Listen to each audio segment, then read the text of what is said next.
A lot of you enjoyed our Time of Our Lives series, which we screened a few months ago. You may remember we showed some Cine film shot in the Scarborough area in the 50s. It was called The Flintons at Play.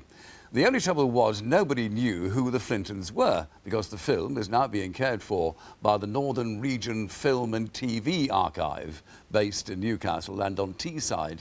But the power of television triumphed once more, because after the film was shown, some of the family made contact.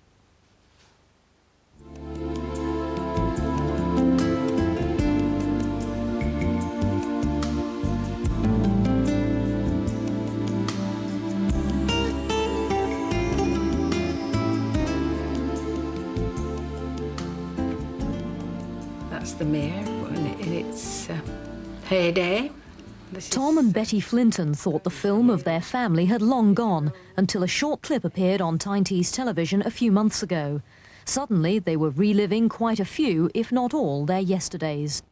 I'd never previously seen most of the film, and really I was quite emotional when I saw some of the scenes, because a lot of the people have gone, and the children, I mean, they're all in their 40s now, where they're toddlers then.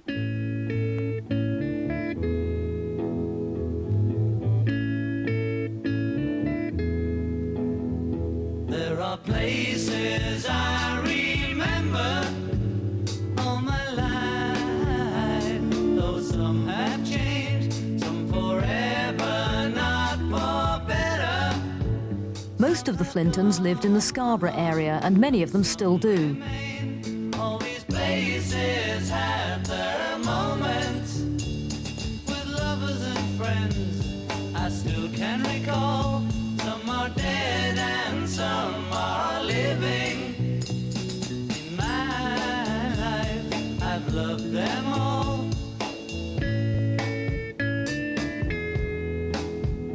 But of all these friends, These scenes were shot in the village of Staxton. Tom and Betty appear briefly in this scene. compares with you, and these memories lose their meaning It was at Staxton that Tom played his cricket. as something new. But I wasn't all that good.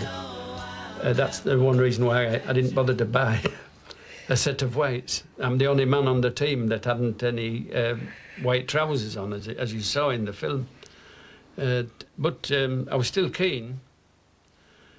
There was a real community spirit in the villages in those days. The village teams consisted of village people, but nowadays there's, people play for different villages that don't live there. The farmer loaned us that field, and the only thing they cut was the wicket. And on a night, they had to put a wire around that wicket to stop the cattle going on. So when you were fielding, you had to watch where you were putting your feet, otherwise you ended up in the cow manure.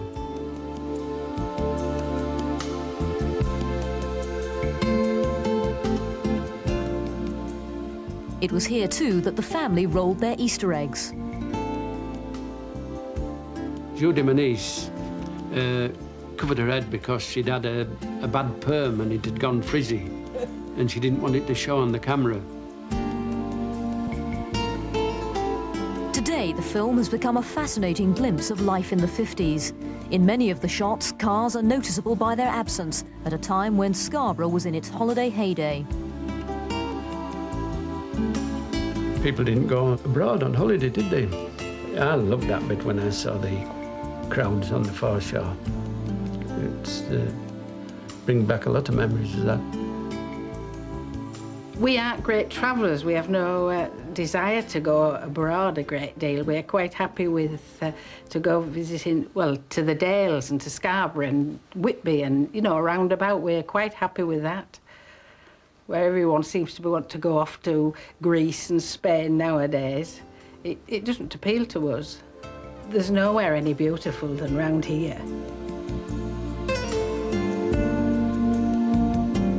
One of the landmarks was this pirate galleon, the Hispaniola, that went in search of doubloons every day.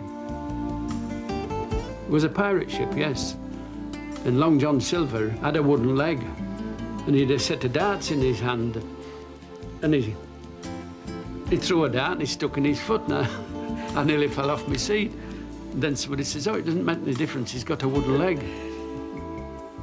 Tom and Betty have spent their time identifying every one of the people from the past. All but one, that is. They still don't know the name of the man on the motorbike. Perhaps he was just passing through. Marvellous piece of film, isn't it?